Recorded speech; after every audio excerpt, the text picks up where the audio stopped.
Hi there, good morning. Today we're gonna work with how to use some simple tools to work with drip irrigation. Now here we have some hole punches. These are different sizes. We have the 16mm and the normal one for the drips to attach. It's the same width, and this one is the same width as the valve. So let's start with the valves and everything. So here we have a simple valve on and off, and it has two connections. One is ripped and one has a rubber washer inside of it. The rubber washer usually goes on the side of this tube, of this pipe, and this one with the ripped parts will hold this pipe in it. The ribs will hold and clamp it down, and it will be watertight. After these types of taps, there are different types of tap. There is like this, there are two-way taps, everything. So don't worry, I'm just showing you the basics.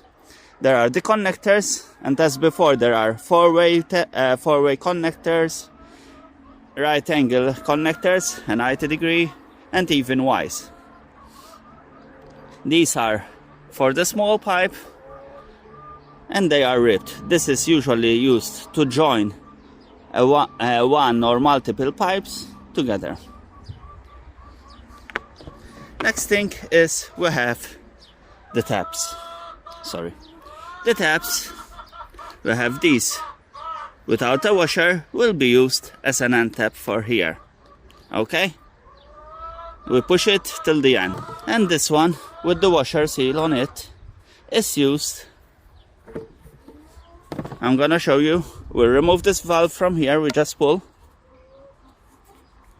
and we're gonna stick this in.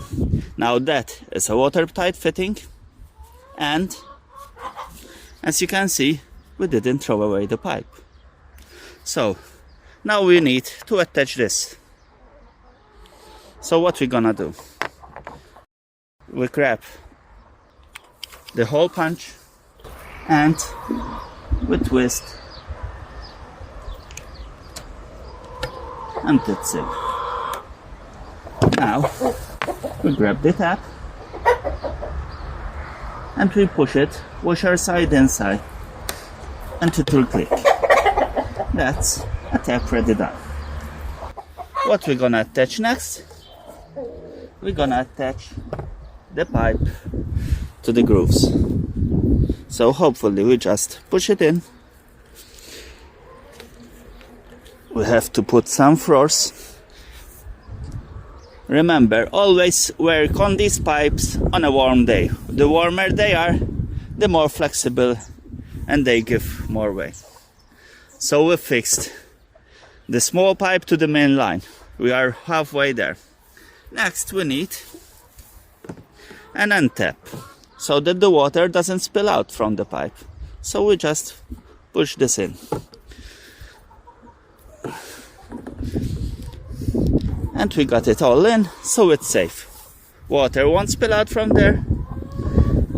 Now, the remaining part. Let's see. So, let's make a mistake. Oops, I put a hole here, and we don't need it there. So, we have these small taps.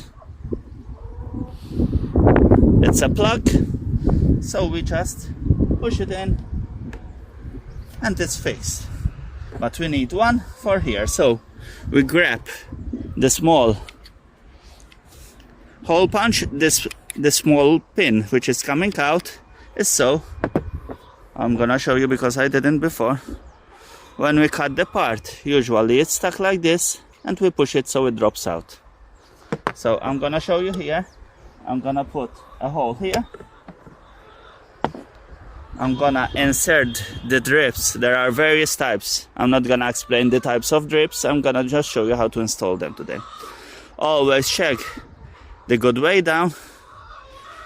I'm used to this. This one has a small like filter, so we put it inside of it. We just push till we hear a click. Now, as I told you before, I'm gonna show you. Hope it doesn't fly around. And we have the piece that we cut from the pipe. Hopefully you enjoyed this video. These are mostly the basics to do an irrigation system in your garden. They aren't difficult. All you need are proper tools and try to find a hole punch. There are some of these which are just a small nail. A hole punch will make a cleaner cut, as you can see here. I'm gonna show you. A cleaner cut, so water won't have a chance to leak around. When you get a nail, you will just expand the plastic, which isn't great for connecting drips, etc. And it isn't watertight. Hope you enjoyed this video. If so, please subscribe and give us some thumbs up. Good day all.